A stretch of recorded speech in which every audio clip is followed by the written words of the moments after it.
ওগো মা তুমি এ ধরনীর শ্রেষ্ঠ নেয়ামত, তোমারই পদ তলে রয়েছে জান্নাত। ওগো মা তুমি এ ধরনীর শ্রেষ্ঠ নেয়ামত, তোমারই পদ তলে রয়েছে জান্নাত। এ পৃথিবী থাকতো গো ফুল পাখিহীন, এ পৃথিবী থাকতো গো মায়া মোহহীন, এ পৃথিবী থাকতো গো ফুল পাখিহীন, এ পৃথিবী থাকতো গো মায়া মোহহীন। যদি না পেত তোমার, যদি না পেত তোমার মায়ারি হাত, যদি না পেত তোমার মায়ারি হাত। ওগো মা তুমি এ ধরনীর শ্রেষ্ঠ নেয়ামত, তোমারই পদ তলে রয়েছে জান্নাত। ওগো মা তুমি এ ধরনীর শ্রেষ্ঠ নেয়ামত, তোমারই পদ তলে রয়েছে জান্নাত। কোরআনে আল্লাহ তাআলা তারি পরে মা বাপের কথা দিলেন, তাদেরই প্রতি সদা এহসান তরে, এহসান তরে। কোরআনে আল্লাহ তাআলা তারি পরে মা বাপের কথা দিলেন, তাদেরও প্রতি সদা এহসান তরে, এহসান তরে। তাদেরই খুশিতে যে আল্লাহর সন্তোষ, তাদেরই রাগেতে রব হয় যে অসন্তোষ। খোদারি রহম তারা, খোদারি রহম তারা এ ধরার বরকত, খোদারি রহম তারা এ ধরার বরকত।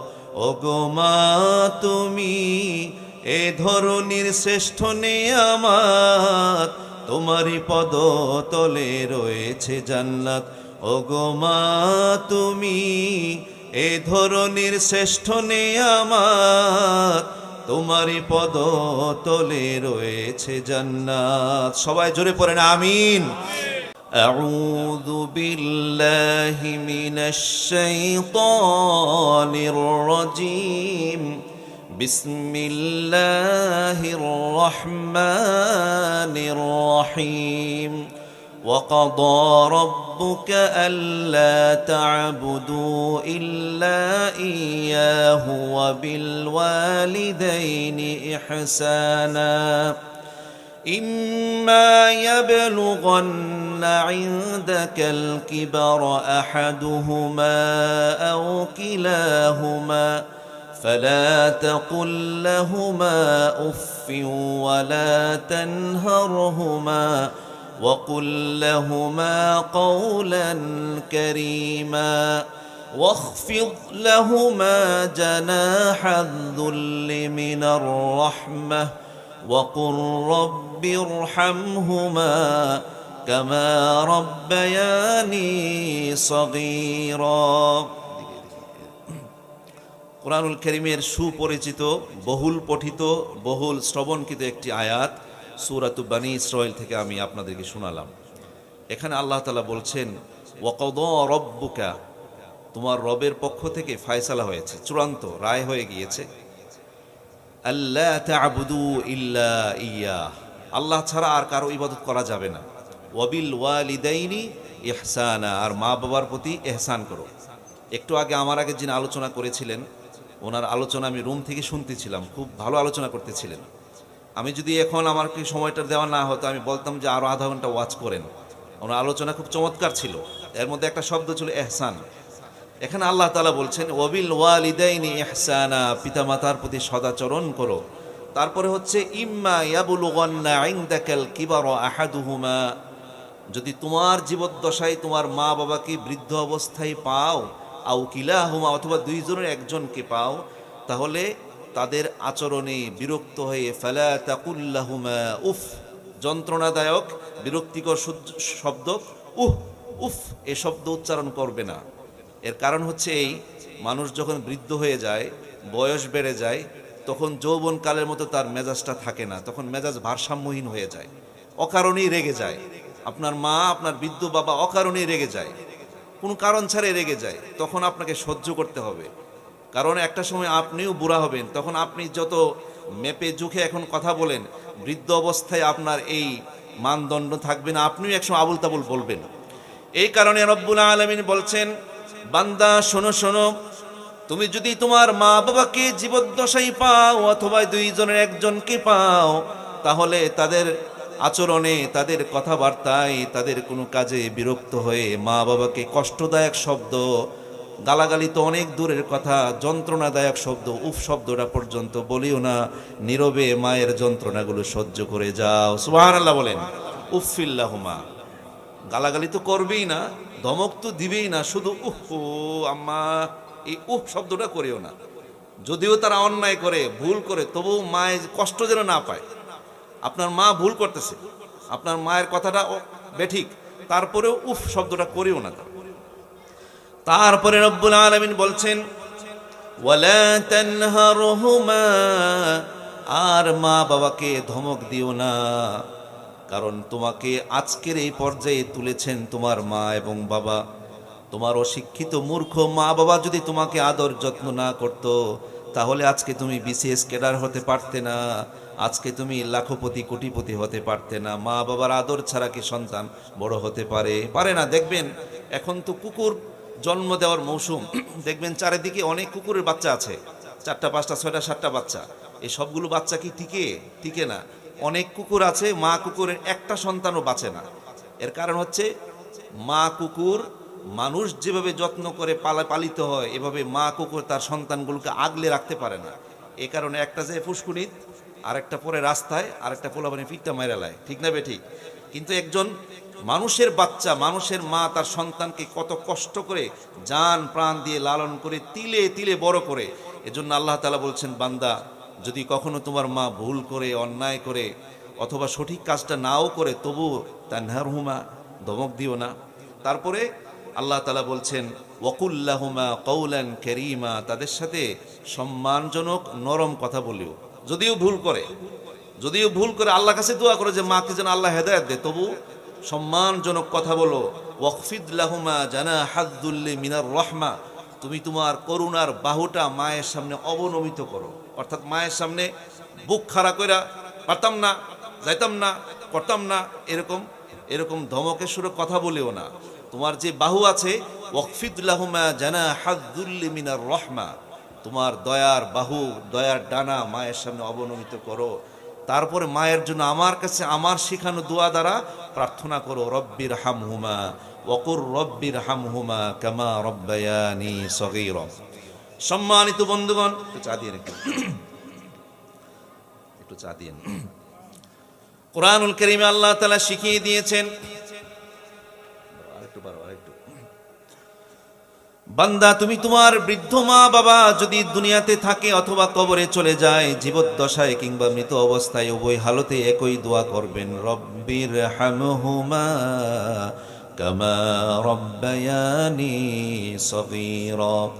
দয়াল নবীজি বর্ণনা করেছেন, হযরত আব্দুল্লাহ ইবনে মাসউদ রাদিয়াল্লাহু আনহু বর্ণনা করেন, রাসূল করিম সাল্লাল্লাহু আলাইহি ওয়াসাল্লাম ইরশাদ করেছেন, ওই সাহাবী নবীজিকে প্রশ্ন করলেন, সাআলতুন নবিয়্য সাল্লাল্লাহু আলাইহি ওয়াসাল্লাম আইয়ুল আমালি আহাব্বু ইলাল্লাহ, রাসূল আল্লাহর কাছে প্রিয় আমল কোনটা? আল্লাহর কাছে তো অনেকগুলো আমলই প্রিয়। আল্লাহর নবী এক এক সময় এক এক জবাব দিয়েছেন, এক এক সাহাবীর প্রশ্নের উত্তরে এক এক সময় এক একটা বলেছেন, যেন শ্রোতারা মনে রাখতে পারে। একসাথে 100টা আমল বলে দেন নাই যে তোমাকে আজকে 100টা আমল দিচ্ছি মনে রাখো, এরকম কখনই হয় নাই। বরং আপনি যত হাদিস পড়বেন যে এই সাহাবী একটা আমলের কথা বলেছেন, অমুক সাহাবী আরেকটা আমলের কথা বলেছেন, বিক্ষিপ্তভাবে আলাদা আলাদা করে রাসূল আমলগুলো বলে দিয়ে গেছেন, যেন সবাই একটা একটা করে আস্তে আস্তে মনে রাখতে পারে। ওই সাহাবী বললেন, ইয়া রাসূলুল্লাহ, ইয়া হাবিবাল্লাহ, আল্লাহর কাছে কোন আমলটা বেশি প্রিয়? নবীজি জবাব দিলেন, আসসালাতু আলা ওয়াক্তিহা, নামাজকে তার সময় মতো আদায় করা আল্লাহর কাছে প্রিয় কাজ। এই জন্য আমাদের মা বোনেরা অনেকেই আছেন, নামাজ পড়েন ঠিক, কিন্তু টাইম মতো নামাজ পড়তে পারেন না অথবা পড়েন না। পুরুষেরা তো মসজিদ থাকার কারণে রেগুলার 5 ওয়াক্ত নামাজ ইচ্ছায় কিংবা অনিচ্ছায় পড়ার সুযোগ থাকে। কিন্তু মা বোনদের যেহেতু জামাত নাই, তাদের ঘরে মসজিদের জামাতের মতো আলাদা ঘড়িও নাই। মসজিদে যেমন ঘড়ি থাকে, ফজরের জামাত এতটাই, 10 মিনিট পরে গেলে আপনি জামাত পাবেন না, নির্দিষ্ট সময়ে নামাজ পড়তে আপনি বাধ্য। কিন্তু মহিলাদের তো এরকম জামাতের টাইম একদম ফিক্সড করা নাই। এজন্যে অনেক মা বোনেরা অলসতা করে জোহরের নামাজ পড়তে পড়তে পড়তে আসরের সাথে গিয়ে লাগায় পড়ে। আবার অনেক মা আছে আসরের নামাজ পড়ে একবারে মাগরিবের ওয়াক্তে গিয়া। আবার অনেকেই মাগরিবের নামাজ পড়তে পড়তে হাঁস মুরগি ঘরে তুলতে তুলতে এশারের ওয়াক্তে মাগরিব পড়ে। আবার অনেকে আছে ফজরের নামাজ টাইম মতো না পইরা সূর্য ওঠার পরে ফজরের নামাজ পড়ে, আছে না নাই? এই সমস্ত নামাজে যারা অবহেলা করে, নামাজে যারা গাফলতি করে, তাদের ব্যাপারে আল্লাহ সতর্ক করে দিয়েছেন। পড়েন সবাই, ফাওয়াইলুল লিল মুসাল্লিন আল্লাযীনা হুম আন সালাতিহিম সাহুন আল্লাযীনা হুম ইউরাউনা ওয়া ইয়ামনাউনাল মাউন। ধ্বংস ওই সকল নামাজীদের জন্য, ধ্বংস ওই সকল, দুর্ভোগ ওই সকল নামাজীদের জন্যে যে সমস্ত নামাজিরা তাদের সালাত থেকে উদাসীন। এই জন্য আল্লাহ তাআলা বলেছেন, ইন্নাস সালাতা কানাত আলাল মুমিনিনা কিতাবাম মাওকুতা। নিশ্চয়ই নামাজকে তার সময় মতো আদায় করার জন্য ফরজ করা হয়েছে। এখন যে নামাজের ওয়াক্ত চলছে, এখন কিন্তু একটা ওয়াক্ত চলছে, ওয়াক্ত শেষ হয়ে যায় না। সবচেয়ে সীমিত ওয়াক্ত হচ্ছে মাগরিবের ওয়াক্ত, সর্বোচ্চ আধা ঘন্টা। শুধুমাত্র রমজান মাসে জামাত একটু দেরিতে শুরু হয়, বাকি প্রত্যেক দিনই কিন্তু আজানের 5 মিনিটের ভিতরে কি জামাত শুরু হয়ে যায়, অল্প সময় টাইমটা শেষ হয়ে যায়।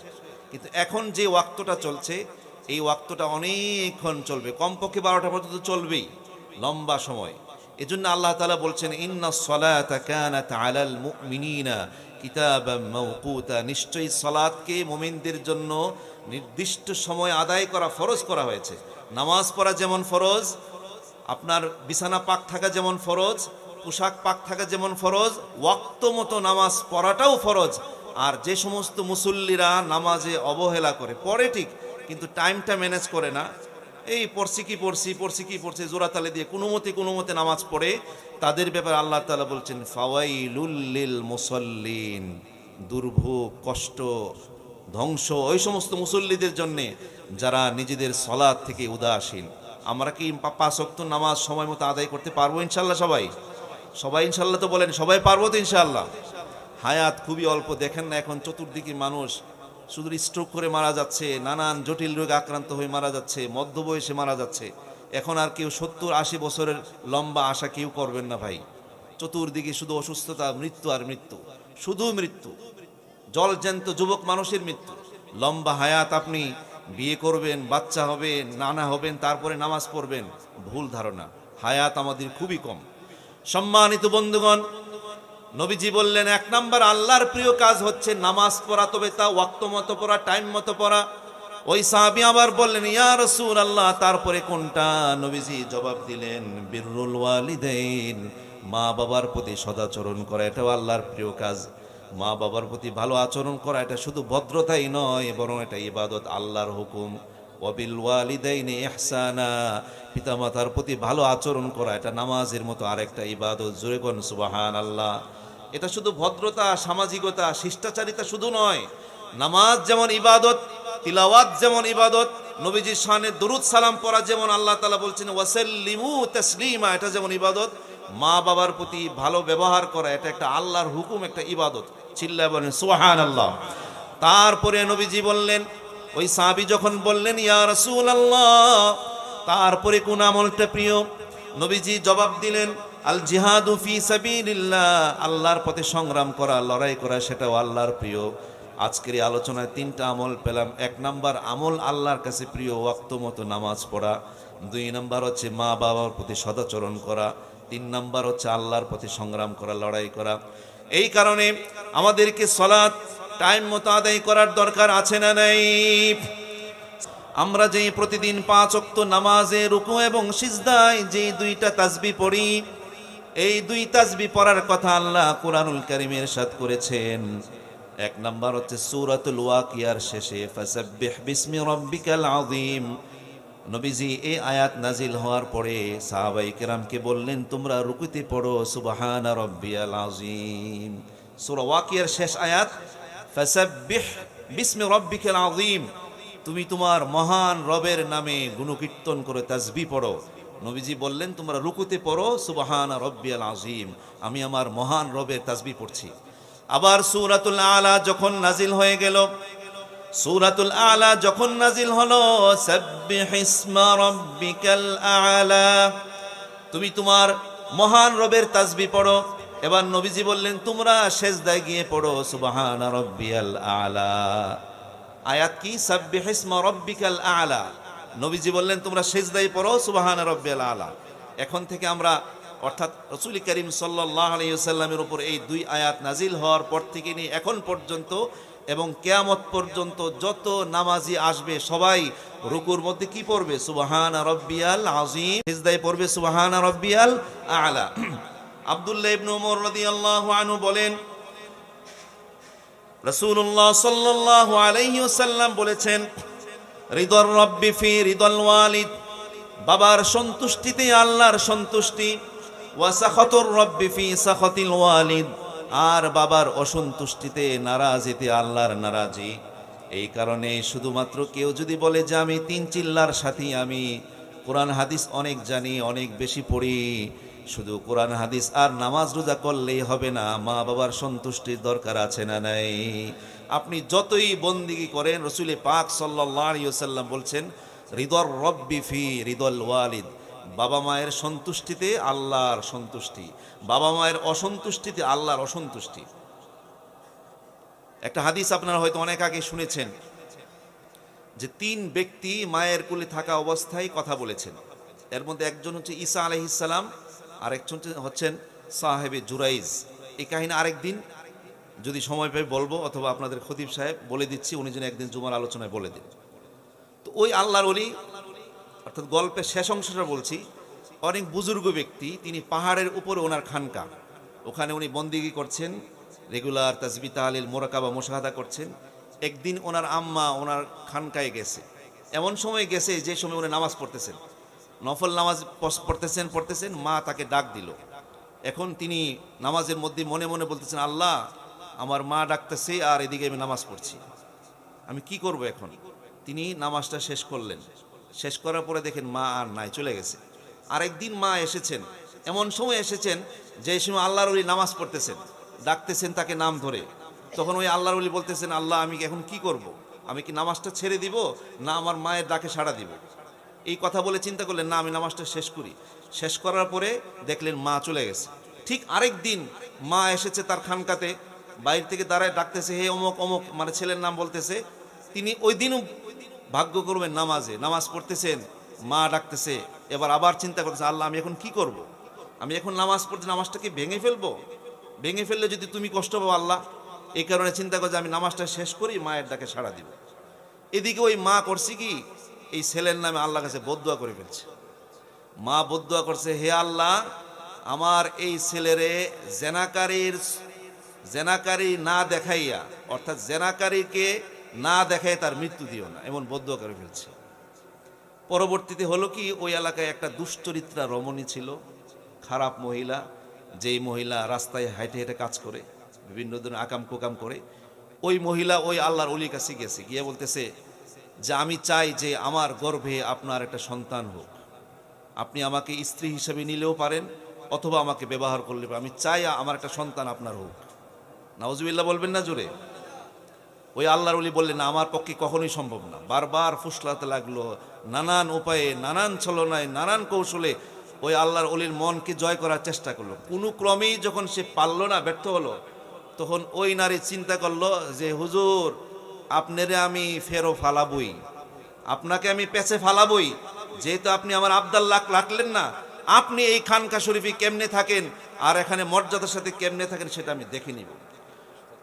ওই মহিলা, নষ্টা মহিলা, এক রাখালের সাথে মিলিত হয়েছে। ওই মহিলার কিন্তু স্বামী নাই, বিবাহিতা না।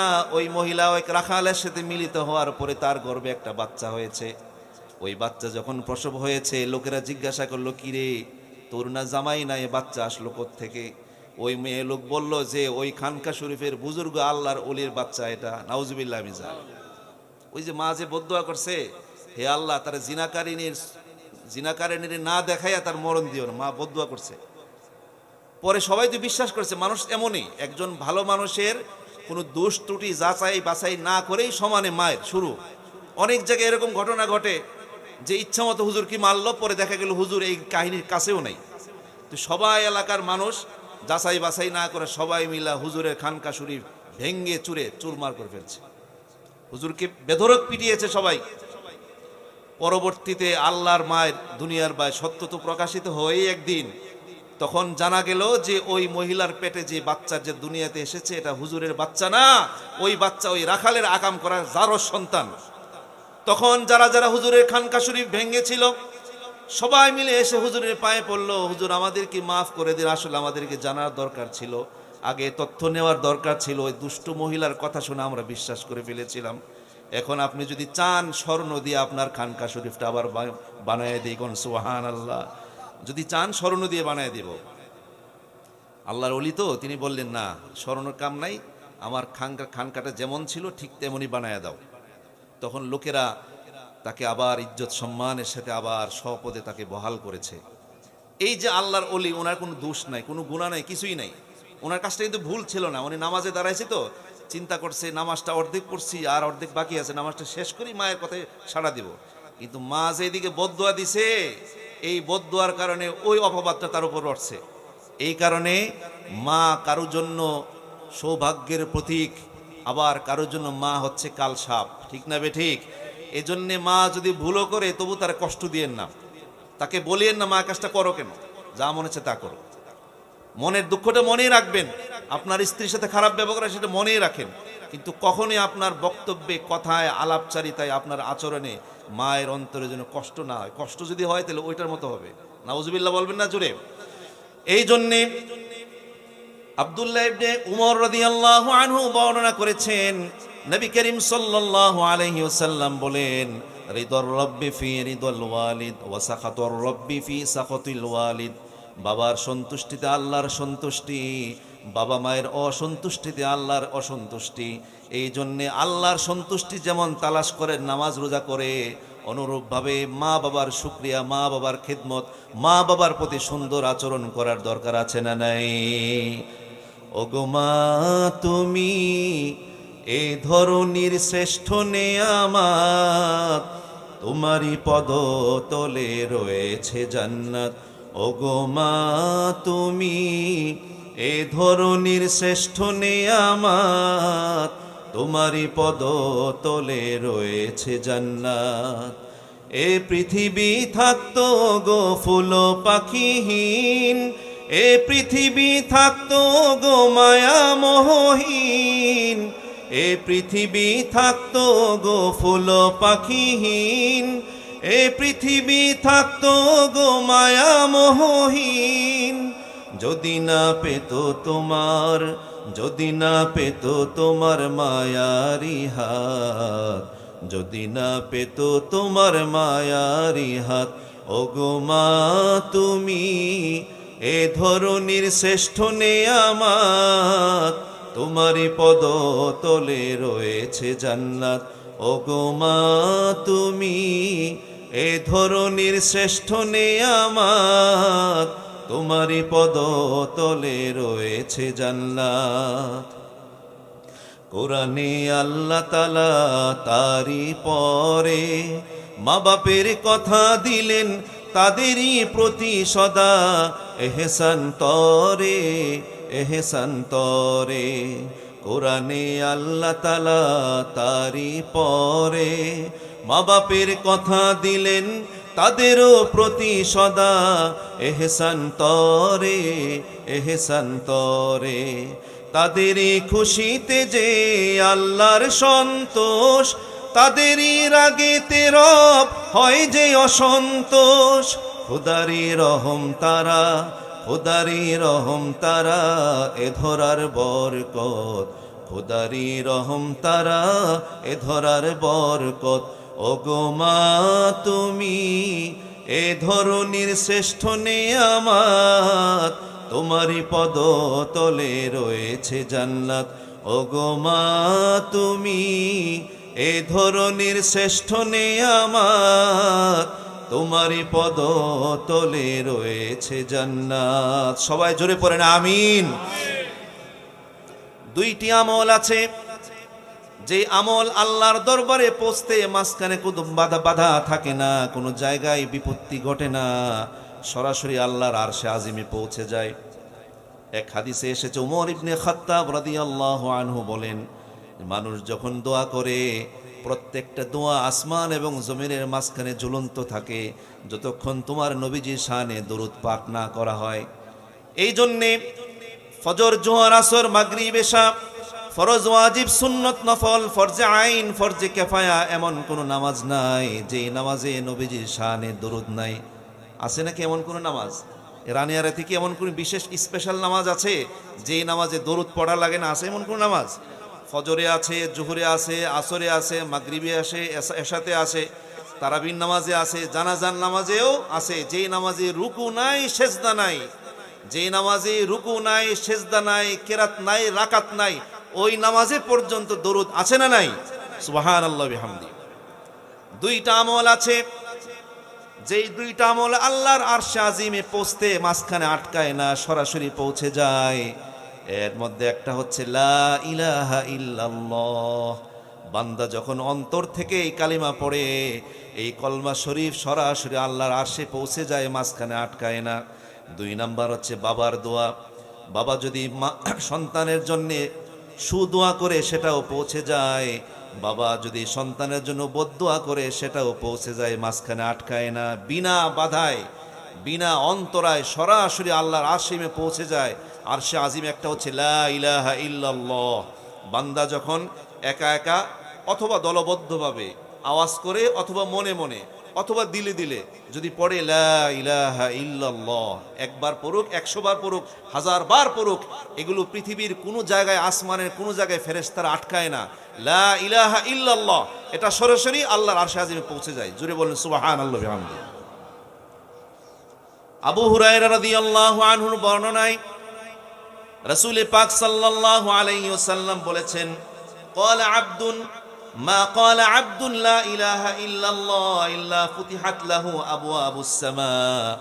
কেউ যখন পড়ে লা ইলাহা ইল্লাল্লাহ, আসমানের দরজা অটোমেটিক খুলে যায় ওই লা ইলাহা ইল্লাল্লাহ পৌঁছানোর জন্য। হাত্তা ইফতিয়া ইলাল আরশি মাজতানাবাল কাবাইর, এটা আরশে আজিমে পৌঁছে যায় যদি বান্দা কবিরা গুনাহ থেকে বেঁচে থাকে। শর্ত আছে, বান্দা যদি কবিরা গুনাহ থেকে, বড় বড় গুনাহ থেকে বেঁচে থাকে, ছোট গুনাহগুলো সগীরা গুনাহগুলো থাকলেও লা ইলাহা ইল্লাল্লাহ পড়লে এটা আরশে আজিমে পৌঁছায় দেন কে? এই জন্যে এই যে অব্যর্থ আমল লা ইলাহা ইল্লাল্লাহ জীবনের সাথী বানিয়ে নিন। ফজরে, মাগরিবে, এশায়, প্রত্যেক নামাজের পরে অথবা যখনই আপনি ফ্রি পান, সময় একটু অবসর পান, তখনই জিকির করবেন লা ইলাহা ইল্লাল্লাহ। জোরে লা,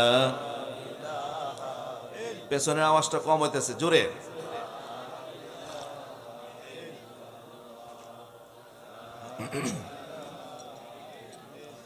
লা ইলাহা ইল্লাল্লাহু মুহাম্মাদুর রাসূলুল্লাহ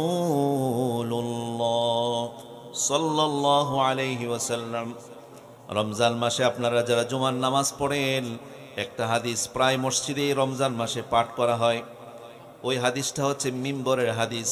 আল্লাহ রাসূল মিম্বরে তাশরিফ আনলেন, প্রথম সিঁড়িতে পা রাখলেন, তিনি পড়লেন আমিন। কোনো দোয়া টোয়া নাই, আলোচনা নাই, কিছুই নাই। মিম্বরের প্রথম সিঁড়িতে পা রেখে তিনি বলেছিলেন আমিন। দ্বিতীয় সিঁড়িতে পা রেখে তিনি বলেছিলেন আমিন। বয়ান করার জন্য তো দ্বিতীয় সিঁড়িতে পা রাখতে হয় না। তারপরে নবীজি দ্বিতীয় সিঁড়িতে পা রাখলেন, পা রেখে বললেন আমিন। আবার তৃতীয় সিঁড়িতে উঠলেন, সেখানে দাঁড়িয়ে তিনি পড়লেন আমিন। এই 3 আমিন বলে তিনি নেমে গেলেন। সাহাবায়ে কেরাম বললেন যে বিষয়টা কি? কোনো বক্তৃতা নাই, মোনাজাত নাই, কিছুই নাই, আপনি শুধু শুধু আমিন বললেন, এছাড়া আর কিছুই শুনলাম না, কারণ কি? সাহাবায়ে কেরামের প্রশ্নের জবাবে নবীজি বললেন, এইমাত্র জিবরাইল এসেছিলেন, জিব্রাইল এসে 3টা বদদুয়া করছে, আর 3 বদদুয়ার উপর আমি রাসূল আমিন বলেছি। আল্লাহু আকবার। মুতাআইন সাম্মা আমিন। জিব্রাইল আলাইহিস সালামের ব্যাপারে সূরাতুত তাকবীর মধ্যে আল্লাহ তাআলা বলছেন মুতাআইন সাম্মা আমিন। জিব্রাইল আলাইহিস সালাম হচ্ছে ফেরেশতাদের সর্দার। আমাদের নবীজি আঁকে নামদার তাজদারি মদিনা মুহাম্মদুর রাসূলুল্লাহ সাল্লাল্লাহু আলাইহি ওয়াসাল্লাম যেমন নবীদের সর্দার, ফেরেশতাদের সর্দার হচ্ছে জিব্রাইল। আল্লাহ তাআলা বলছেন মুতাআইন সাম্মা আমিন, তাকে আনুগত্য করা হয় এবং সে বিশ্বস্ত। এবং হযরত জিব্রাইল আলাইহিস সালামের উপাধি হচ্ছে রূহুল আমিন, নাযালা বিহির রূহুল আমিন। আবার সূরাতুল কদরের মধ্যে এসেছে তানাজ্জালুল মালাইকাতু ওয়ার রূহু ফিহা বিইذনি রাব্বিহিম মিন কুল্লি আমরিন সালাম। সেই জিব্রাইল আলাইহিস সালাম বললেন বদদুয়া, আর নবীজি করলেন আমিন। যিনি দোয়া করলেন তিনিও আসমানে সম্মানিত, যিনি আমিন বললেন তিনি দুনিয়া আসমান উভয় জাহানে সম্মানিত। বদদুয়া হচ্ছে ইয়া রাসূলুল্লাহ, ইয়া হাবিবাল্লাহ। কারো সামনে যদি আপনার উম্মতের কারো সামনে যদি আপনার নাম উচ্চারণ করা হয়, আর যে ব্যক্তি দরুদ পড়ে না ওই ব্যক্তি অসম্মানিত হোক, অপমানিত হোক, নাক ধূলিসাৎ হোক। যার সামনে নবীজির নাম উচ্চারণ করা হয় আর সে নবীজির দরুদ পড়ে না ওই ব্যক্তির উপর অভিশাপ। নবীজি বললেন আমিন। তারপরে হচ্ছে যার মা বাবা জীবিত আছে অথবা দুইজনের একজন জীবিত আছে, আর ওই মা বাবার খিদমত করে সে জান্নাতে যেতে পারলো না, তার উপর তার নাসিকা ধুলামলিন হোক, তার উপর অভিশাপ। নবীজি বললেন আমিন। আবার নবীজি বললেন, জিব্রাইল বললেন যে ব্যক্তি রমজান মাস পেল, রমজান মাস পাওয়ার পরেও গুনাহ মাফ করাইতে পারলো না, ওই ব্যক্তি ধ্বংস হয়ে যাক। নবীজি বললেন আমিন। 3টা কি সুদুয়া না বদদুয়া বলেন তো? 3টাই বদদুয়া। যিনি বদদুয়া করলেন তিনিও সম্মানিত ফেরেশতাদের মাঝে, আর যিনি আমিন বললেন তিনি আসমান জমিন দু জাহানে সম্মানিত সাইয়্যিদুল মুরসালিন। যিনি বদদুয়া করেছেন তিনিও দামি, যিনি আমিন বলেছেন তিনি আরো বহু দামি। কোন সুবহানাল্লাহ বিহামদি। এই জন্য আপনার নামাজ রোজা তাসবিহ তাহলিল জিকির আজকার সকল কিছুই ভুলুণ্ঠিত হয়ে যাবে, মিশে যাবে আল্লাহর কাছে। যদি আব্বা আম্মা আপনার প্রতি অসন্তুষ্ট থাকে, তবে অযৌক্তিক কারণে যদি আপনার মা বাবা আপনার প্রতি অসন্তুষ্ট থাকে তাহলে কোনো অসুবিধা নাই। যেমন ধরেন আপনার মা বাবা বলল আপনি চুরি করতে, লা তাআতা লিমাখলুকিন ফি মাসিয়াতিল খালিক। স্রষ্টার অবাধ্যতায় সৃষ্টির কোনো আনুগত্য নাই। ধরেন একটা ফ্যামিলিতে রেগুলার ফেন্সিডিল বিক্রি করে, মানে মাদক চোরা কারবারি, তার কাটার ওপার থেকে এপার সাপ্লাই করে, ধরেন গোটা পরিবারের সবাই। ছেলেটা বুঝলো যে এই কাজটা অন্যায়, গুনার কাজ, মাও করে এই কাম, ব্ল্যাকে মাল আনে নেয়, পুতেও করে এই কাম, 14 গোষ্ঠী বংশ পরম্পরায় তারা রাতের অন্ধকারে কাটা তার থেকে পাস করে খারি, হাত বদল করে কিছু টাকা পায়। ছেলে বুঝলো যে কাজটা অন্যায়, সে বলল আম্মা আমি এই কাজ আর করতে পারবো না, মাদক বহন করতে পারবো না, এই চোরাচার কারবারিতে আমি নাই। এই ধরনের কাজ মা যদি বলে, এই ধরনের কাজ গুনার কাজে মায়ের অবাধ্যতা হওয়া জায়েজ এবং ফরজ হয়ে যায়। এজন্য আল্লাহ তাআলা বলেছেন ওয়া ইন জাহাদাকা আলা আন তুশরিকা বি মা লাইসা লাকা বিহি ইলম। তোমার মা বাবা যদি তোমাকে শিরিক করতে বলে যে বিষয় তোমার জ্ঞান নাই, ফালা তুতিউহুমা, মা বাবার কথা শুনবে না, তবে ওয়াসাহিবুহুমা ফিদ দুনিয়া মারুফা, দুনিয়াতে তাদের সাথে ভালো আচরণ করবে। যদি কোনো অন্যায় আদেশ দেয়, গুনার কাজের আদেশ দেয়, ওইটা মানবে না, তবে তাদের সাথে ভালো আচরণ করবে। কন্যা সুবহানাল্লাহ। আল্লাহ তাআলা বলছেন وَوَصَّيْنَا الْإِنسَانَ بِوَالِدَيْهِ حَمَلَتْهُ أُمُّهُ وَهْنًا عَلَى وَهْنٍ وَفِصَالُهُ فِي عَامَيْنِ أَنِ اشْكُرْ لِي وَلِوَالِدَيْكَ إِلَيَّ الْمَصِيرُ। সূরাতুল লুকমান। আল্লাহ তাআলা বলছেন وَوَصَّيْنَا الْإِنسَانَ بِوَالِدَيْهِ, আমি মানুষকে মা বাবার প্রতি সদাচরণ করার জন্য আদেশ দিচ্ছি। ওই মানুষ কিন্তু শুধু মুসলমান না, পৃথিবীতে মুসলমান, হিন্দু, বৌদ্ধ, খ্রিস্টান, উপজাতি, বিভিন্ন পাহাড়ি, চাকমা, যা কিছু বলেন না কেন, সকল মানুষের উপর আল্লাহ বিধান দিয়েছেন। কোরআনের অনেকগুলো বিধান আছে শুধু মুসলমানদের জন্য খাস। আর যেখানে আল্লাহ তাআলা বলেছেন ইয়া আইয়ুহান নাস, সেখানে সকল ধর্মের প্রতি আল্লাহ তাআলা আদেশ করেছেন। এই জন্যে আল্লাহ তাআলা বলছেন ওয়াসাইনাল ইনসানা বিওয়ালিদাইহি আমি মানুষকে আদেশ দিচ্ছি তারা যেন মা বাবার প্রতি সদাচরণ করে। তারপরে আল্লাহ তাআলা বলছেন হামালাতহু উম্মুহু ওয়াহানান আলা ওয়াহান, কেননা তার মা তাকে গর্ভধারণ করেছে কষ্টের পর কষ্ট সহ্য করে। কোনো বাবা কোনো দিন ধারণাও করতে পারবেন না একটা বাচ্চা পেটে নিয়ে 1 মাস 2 মাস 9 মাস মানুষের পেটে মানুষ বহন করাটা কত কষ্টের, কতটা বিরক্তির, এটা পৃথিবীর কোনো বাবা কোনো দিন টের পায় নাই, কিয়ামত পর্যন্ত পাবে না। কারণ আল্লাহ তাআলা সন্তান গর্ভধারণের ক্ষমতা একমাত্র নারীকেই দিয়েছেন, পুরুষকেই দেন নাই। আপনি শুধু আফসোস করতে পারবেন, স্ত্রীকে সান্ত্বনা দিতে পারবেন যে তোমার কি অনেক কষ্ট হচ্ছে, তার কষ্টটা আপনি চোখে চোখে দেখতে পারবেন শুধুমাত্র। কিন্তু এই যন্ত্রণার মাত্রা কত, কষ্টটা কত বেশি, এটা ভুক্তভোগী মা ছাড়া পৃথিবীর কোনো পুরুষ কখনো ভাবতেও পারবে না, কল্পনা করতে পারবে না। এই কারণে আল্লাহ তাআলা বলছেন, শুনো, ওয়াহনান আলা ওয়াহান, কষ্টের পর কষ্ট সহ্য করে তোমার মা তোমাকে গর্ভধারণ করেছে। ওয়াফিসালুহু ফি আমাইন, আর তোমার মা তোমাকে 2 বছর দুগ্ধ পান করিয়েছে। আনিশকুরলি ওয়ালি ওয়ালিদাইকা ইলাইয়াল মাসির, সুতরাং বান্দা তুমি আমার শুকরিয়া আদায় করো, মা বাবার শুকরিয়া আদায় করো। কোন সুবহানাল্লাহ। এক সাহাবী নবীজিকে বলেন, ইয়া রাসূলুল্লাহ, আমার বাবা মারা গিয়েছে, মা বাবার মৃত্যুর পরে কি মা বাবার খিদমত করা যায় নাকি? নবীজি বলেন, হ্যাঁ, পিতামাতার ইন্তেকালের পরেও মা বাবার প্রতি সদাচরণ করা যায়। কিভাবে? রাসূল বললেন, তোমার বাবা মা যাদের সাথে চলতেন ওই লোকদের সাথে ভালো আচরণ করবে। অর্থাৎ আপনি আপনার বাবার বন্ধুদেরকে আপনি চিনেন, কোন লোকদের সাথে আপনার আব্বা চলতো, কাছের হোক দূরের হোক, তাদের খোঁজ খবর নেওয়া, তাদেরকে ভালোবোরা জিজ্ঞাসা করা। এর দ্বারা আপনার বাবার কবরে আপনি মা বাবার খিদমত করলে যে সওয়াব পেতেন সেটা পাবেন। 1 নাম্বার হচ্ছে মা বাবা যাদের সাথে চলতেন ওই লোকদের সাথে ভালো আচরণ করা। 2 নাম্বার হচ্ছে মা বাবা যদি কোনো ওয়াদা করে থাকেন মা বাবার ওয়াদা পূরণ করে দেওয়া। 3 নাম্বার হচ্ছে মা বাবা যদি কোনো ঋণ করে যায় মা বাবার ঋণগুলো পরিশোধ করে দেওয়া। আর 4 নাম্বার হচ্ছে মা বাবা ইন্তেকাল করার পরে মা বাবার জন্য দোয়া করা। এই 4টা কাজের মাধ্যমে মা বাবা ইন্তেকাল করলেও তাদের খেদমত হয়ে যায়। কোন সুবহানাল্লাহ।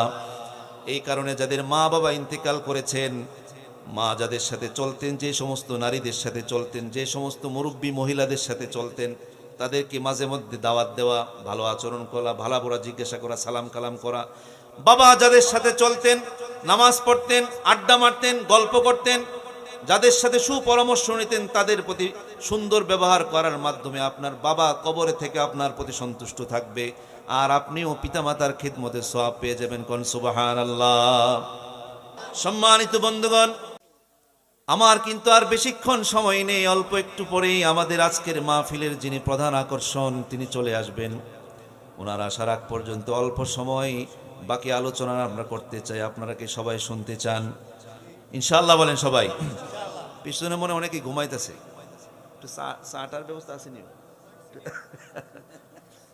আবার চাষটলে বসে কিন্তু আমার ঘুমোটমি ধরে না। ইনশাআল্লাহ চাষটলে যদি খেলা চলে অথবা মুভি চলে, ঘন্টার পর ঘন্টা চোখ বন্ধ করে না, একবার চোখ পাতিও দেয় না, একদম অপলক নেত্রে হা করে মুরব্বী বাবা তাকায় আছে না নাই? ওই সময় তো শয়তানে লারে, তো এই জন্যে। আর এখন তো শয়তানে ঘুম পাড়ে, বাবা ঘুমাও না, ঘুমাও, একটু ঘুমাও। দেখবেন মসজিদে জুমার দিন খালি ঘুমো ধরে, এই ঘুমাইতেছে, হুজুর এত সুন্দর ওয়াজ করতেছে, এই ঘুমাইতেছে। রাসূল করিম সাল্লাল্লাহু আলাইহি ওয়াসাল্লাম বলেছেন, যুদ্ধের ময়দানে ঘুম আল্লাহর রহমত। যেমন বদরের যুদ্ধের আগের রাতে সাহাবায়ে কেরাম সবাই হতাশ, কি হবে কালকে, কি ঘটবে কালকে দিনে। আল্লাহ তাআলা এমন ঘুম চাপাইলেন, আর ওইদিকে কাফেরদের যেই কাফেলা, তাদের যে ছাউনি, এখানে এমন তুল বৃষ্টি দিলেন, ফলে কাফেরদের ছাউনি বৃষ্টিতে একাকার হয়ে তারা বাসি কি মরি হে টেনশনে, আর সাহাবায়ে কেরাম ওইদিকে ঘুমাইতেছে আল্লাহর রহমত নিয়ে। কোন সুবহানাল্লাহ বিহামদ। যুদ্ধের ময়দানে ঘুম আল্লাহর রহমত, আর দিনী মজলিসে মসজিদে ঘুম এটা হলো শয়তানের ওয়াসওয়াসা। এজন্য আল্লাহর হাবিব সাল্লাল্লাহু আলাইহি ওয়াসাল্লাম বলেছেন, জুমার দিনে তোমাদের কারো যদি ঘুমে ধরে সে যেন তার স্থানটা ত্যাগ করে। স্থান ত্যাগ করবে, এখান থেকে উঠে যান, উঠে গিয়ে চোখে পানি দিন, আর নয়তো নতুন করে উজু করে আবার বসেন। কারণ আপনার এই ঘুমটা শান্তির ঘুম না, এটা শয়তানের ওয়াসওয়াসা। ঠিক না বে ঠিক?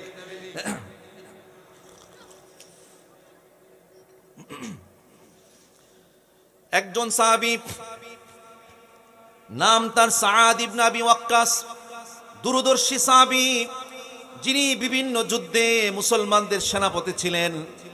বারবার তিনি কাফেরদের মোকাবেলায় জয়লাভ করেছেন, ইসলামের বিজয় ছিনিয়ে নিয়ে এসেছেন সাআদ ইবনে আবি ওয়াক্কাস। আপনারা জানেন বেশিরভাগ সাহাবী তারা তো ইসলাম ধর্ম গ্রহণ করার পরে সাহাবী হয়েছে, আগে তো সাহাবী ছিল না, মুসলমানই তো ছিল না, ঠিক না ঠিক? যেমন আবু হুরায়রা রাদিয়াল্লাহু আনহু, নবীজির সবচেয়ে বেশি হাদিস বর্ণনাকারী, ওনার আম্মা মুসলমান না, মুসলমান হচ্ছে না, বরঞ্চ আবু হুরায়রাকে ইচ্ছা মতো গালমন্দ করে যে তুমি মোহাম্মদের দরবার সারবি তুই, আর নয়তো আমারে সারবি, দুইটার একটা কর।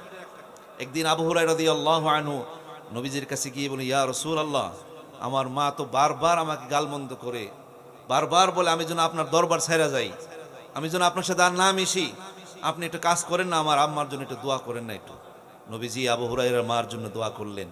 আবু হুরায়রা, নবীজির এই দোয়া শেষ না হইতে হইতে আবু হুরায়রা এক দৌড় মারছে, কি এক দৌড়ে মার বাড়িতে, অর্থাৎ নিজের বাড়িতে গিয়ে দেখতে চান যে নবীজির দোয়াটা কবুল হয়েছে আগে নাকি তার দৌড়টা গেল আগে। গিয়ে দেখে মা গোসল করতেছে, এটা হাদিসে আছে কিন্তু। আবু হুরায়রা রাদিয়াল্লাহু আনহু বাড়িতে গেলেন, আম্মা আস্তে করে ডাক দিলেন। আজকে আর মার কড়াকড়ি আওয়াজ নাই, আজকের মায়ের সুটটা নরম, মা গোসল করতেছে। মা বলতেছে, বাবা একটু দাঁড়াও, আমি গোসল করতেছি, রাখো, একটু অপেক্ষা করো।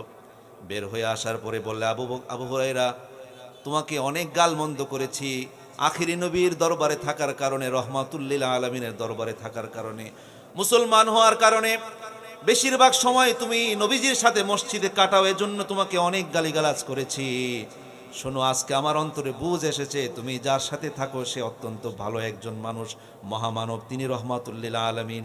চলো, আমাকেও তুমি যেই তরিকা গ্রহণ করেছো তার হাতে আমাকে বয়াত করে আমাকে মুসলমান বানায়া দাও, কোন সুবহানাল্লাহ। এর চেয়ে আরো বার করা ছিল সাআদ ইবনে আবি ওয়াক্কাসের মা, হযরত সাআদ ইবনে আবি ওয়াক্কাস রাদিয়াল্লাহু আনহু বলতেছেন, নাযালাত ফি আরবা আয়াতিন মিন কিতাবিল্লাহি তাআলা, আল্লাহ তাআলা আমার শানে আমাকে উপলক্ষে করে কুরআনুল কারীমের 4টা আয়াত নাজিল করেছেন। সুবহানাল্লাহ বলেন জোরে। 4টা আয়াত নাজিল হয়েছে আমাকে কেন্দ্র করে, শানে নুজুল হচ্ছে আমি। কি তা? হযরত সাআদ ইবনে আবি ওয়াক্কাস রাদিয়াল্লাহু আনহু বলেন, কানাত উম্মি হালাফাত আল্লা তাকুলা ওয়ালা তাশরাবা হাত্তা উফারিগু মুহাম্মাদান সাল্লাল্লাহু আলাইহি ওয়াসাল্লাম, আমার মা কসম করছে, অঙ্গীকার করছে, যতক্ষণ আমি মুহাম্মদ সাল্লাল্লাহু আলাইহি ওয়াসাল্লামের দরবার ত্যাগ না করব, আমার আম্মা খাবেও না, পানও করবে না, আমরণ অনশন। অর্থাৎ তুই যতক্ষণ মুহাম্মদ সাল্লাল্লাহু আলাইহি ওয়াসাল্লামকে ত্যাগ না করবে, আমি খাবও না, পান করব না, এমন এক অঙ্গীকার তিনি করে বসলেন, কসম করে। এরপরে আয়াত নাজিল হয়ে গেছে। কি আয়াত?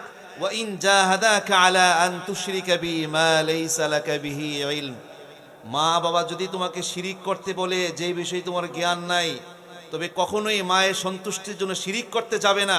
তবে ওয়াসাহিবুহুমা ফিদ দুনিয়া মা'রুফা, পার্থিব জীবনে মা বাবার সাথে, সে কাফের হোক, মুশরিক হোক, ভণ্ড হোক, গাঁজাখুর হোক, মদখুর হোক, মা বাবা যদি সুদখুরও হয়, মা বাবা যদি জিনাকারও হয়, তার কাজটা ঘৃণা করবেন, কিন্তু মাকে কষ্ট দেওয়া যাবে না। আল্লাহ তাআলা বলছেন, ওয়াসাহিবুহুমা ফিদ দুনিয়া মা'রুফা, পার্থিব জীবনে মা বাবার সাথে সুন্দর আচরণ করো, হোক সে খারাপ।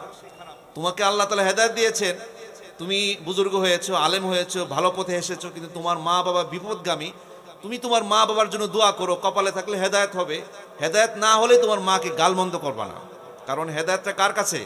ইন্নাকা লা তাহদি মান আহবাবতা, হাবিব রাসূল, আপনি যাকে ভালোবাসেন তাকে আপনি হেদায়েত দিতে পারবেন না। হেদায়েতের চাবিটা আমি আমার হাতে রেখেছি, আমি যাকে চাই আপনি তাকে বললেই, না বললেও হেদায়েত হয়ে যাবে, কন্যা সুবহানাল্লাহ। এই কারণে সাআদ ইবনে আবি ওয়াক্কাস রাদিয়াল্লাহু আনহু বলেন যে আমার কারণে কোরআনের 4টা আয়াত নাজিল হয়েছে। আয়াত নাজিল হওয়ার সূরাতুল লুকমানের আয়াত নাজিল হয়েছে এই জন্যে যে আমার মা কসম করে বলেছে, যতক্ষণ আমি নবীজির দরবার না ত্যাগ করি আমার মা খাবেও না, পান করবে না, মারা যাবে।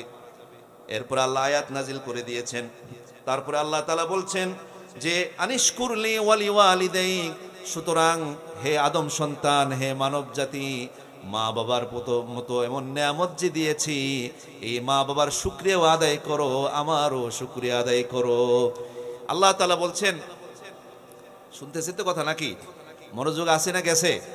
কোরআনুল কারীমে আল্লাহ তাআলা একটা চমৎকার আয়াত বলেছেন, যে আয়াতটি খুব কম আলোচনায় আসে, অর্থাৎ কম পঠিত আয়াত। কোরআনে সব আয়াত কি তাফসির হয় নাকি? ক্লাসে হয়, মাদ্রাসাতে হয়, কিন্তু ওয়াজ মাহফিলে জুমার মিম্বরে সব আয়াতের তাফসির হয় না। একটা আয়াত হচ্ছে আল্লাহ তাআলা বলছেন, ইন তাকফুরু ফাইন্নাল্লাহা গনিয়্যুন আনকুম, যদি তোমরা অকৃতজ্ঞ হও তাহলে আল্লাহ তাআলা তোমাদের থেকে অমুখাপেক্ষী। ওয়া ইন তাশকুরু ইয়ারদাহু লাকুম, তোমরা শুকরিয়া আদায় করে, এটা আল্লাহ তাআলা পছন্দ করেন।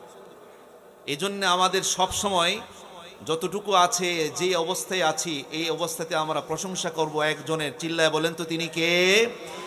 যদি আমরা সব সময় আল্লাহর কৃতজ্ঞতা প্রকাশ করি, যদি আল্লাহর শুকরিয়া আদায় করি, তাহলে আল্লাহ আমাদেরকে খুশি করে দিবেন, যার যে অবস্থা আছে এই অবস্থা থেকে ভালো করে দিবেন। সূরাত ইব্রাহিম আল্লাহ তাআলা বলছেন, লা ইন শাকারতুম লাযীদান্নাকুম ওয়া লা ইন কাফারতুম ইন্না আযাবি লাশাদীদ। মূসা আলাইহিস সালামের কণ্ঠে, মূসা আলাইহিস সালামের জবানে আল্লাহ তাআলা বলছেন যে যদি তোমরা শুকরিয়া আদায় করো, কৃতজ্ঞতা প্রকাশ করো। আপনারা কি মনোযোগ আছে না বাড়িতে চলে গেছে? এদিকে তাকান। এখানে একটা শব্দ কিন্তু আমার না, কোরআনের নামে যা বলা হচ্ছে তা আল্লাহর কথা। এখন আল্লাহর কথা যখন আলোচনা হয়, ওয়া ইযা কুরিয়াল কুরআনু ফাসতামিউ লাহু ওয়া আনসিতু লাআল্লাকুম তুরহামুন, কোরআন যখন পড়া হয় মনোযোগ দিয়ে কোরআন শোনো এবং চুপ থাকো। আপনার এদিক সেদিক তাকাইলে আমার কোনো কষ্ট হবে না, কিন্তু আল্লাহ তাআলা আপনার দিকে তাকাই আছে, আপনি মনোযোগ দিচ্ছেন কিনা। কোরআনের মজমা, কোরআনের মজলিস, এটা হচ্ছে আল্লাহর রহমত, সাকিনা নাজিল হয়। বলেন আল্লাহু আকবার।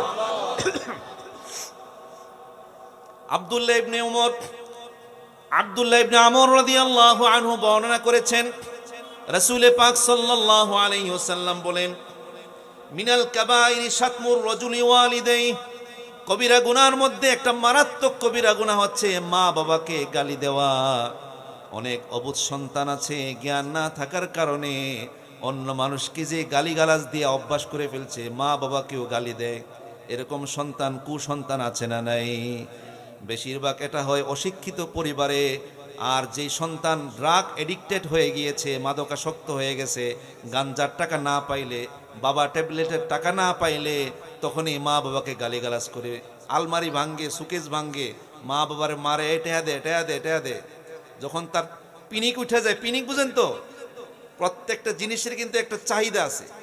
ধরেন যারা নিয়মিত চা খান, হঠাৎ করে যদি পিনিক উঠে যায়, চাটা না খেলে আর কোনো কাজে মন বসে না।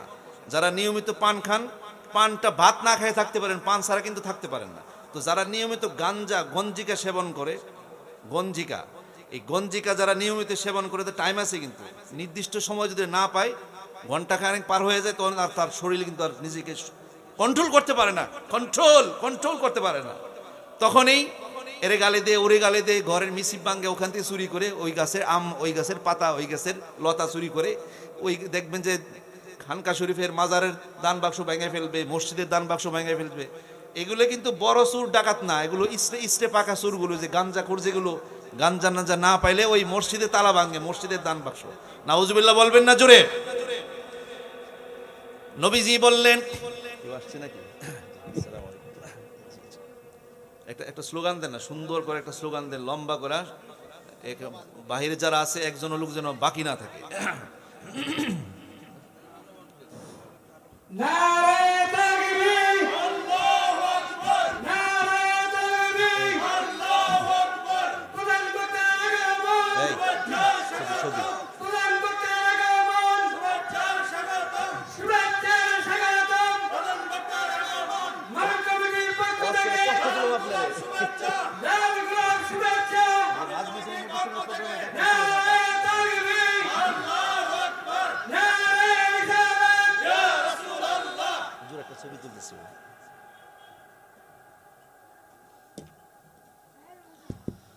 আলহামদুলিল্লাহ, সবাই জোরে আওয়াজ করে বলেন আলহামদুলিল্লাহ। এখন যিনি আপনাদের মঞ্চে উপবিষ্ট হয়েছেন, ওনাকে হয়তো আপনারা অনেকেই চিনেন। আমিও ব্যক্তিগতভাবে ওনাকে অনেক ভালোবাসি, মহব্বত করি, শ্রদ্ধা রাখি। গোটা বাংলাদেশের এমন কোনো অঞ্চল নেই, শহর কি গ্রাম, বন্দরকি নগর সব জায়গায় তিনি চষে বেড়ান। গোটা বাংলাদেশ সহ পৃথিবীর বিভিন্ন দেশে ওনার যাতায়াত রয়েছে। তো আমি ওনাকে বসিয়ে রেখে আমার আলোচনা আর দীর্ঘায়িত করছি না। এতক্ষণ যে কথাগুলো বলেছি আল্লাহ তাআলা বলিয়েছেন, সবার আগে আল্লাহ তাআলা আমাকে আমল করার তৌফিক দান করুন, এবং আপনারা যারা এখানে শুনছেন, দূর থেকে শুনেছেন, সকলকেই আলোচনাগুলো আমল করার তৌফিক দান করুন। সকলে আওয়াজ করে পড়ছি আমিন। আজ এ পর্যন্তই। আপনাদেরকে ভালোবাসে আল্লাহর জন্যে। আপনারা সবাই আমার জন্য দোয়া করবেন, আপনাদের সকলের জন্য আমি দোয়া করি। বিশেষ করে পাশে যে বিশাল কবরস্থান রয়েছে, এই কবরস্থানের বাউন্ডারিটা দেখে আমার মনটা শীতল হয়ে গেছে, যে এত সুন্দর কবরস্থানের বাউন্ডারি এসএস স্টিল দিয়ে মানুষ করতে পারে, এত সুন্দর চমৎকার। এটা এই এলাকার মানুষের বড় মন মানসিকতার একটা বহির প্রকাশ। এই এলাকার মানুষ টাকা পয়সা সব জায়গায় আছে, সব জায়গায় এখন টাকা আছে, কিন্তু এই কবরস্থানে এত সুন্দর করে পরিপাটি করে সাজানোটা একটা বড় মনের পরিচয়। তো আমি আজকের এই কবরস্থানবাসীর জন্য আপনাদের সকলের কাছে দোয়া চাই। হুজুর ইনশাআল্লাহ আখিরে মোনাজাতে দোয়া করবেন, হাদা মা ইনদি ওয়াল ইলমু ইনদাল্লাহ আলাইহি তাওয়াক্কালতু ওয়া ইলাইহি উনীব। আসসালামু আলাইকুম ওয়া রাহমাতুল্লাহি ওয়া বারাকাতুহু।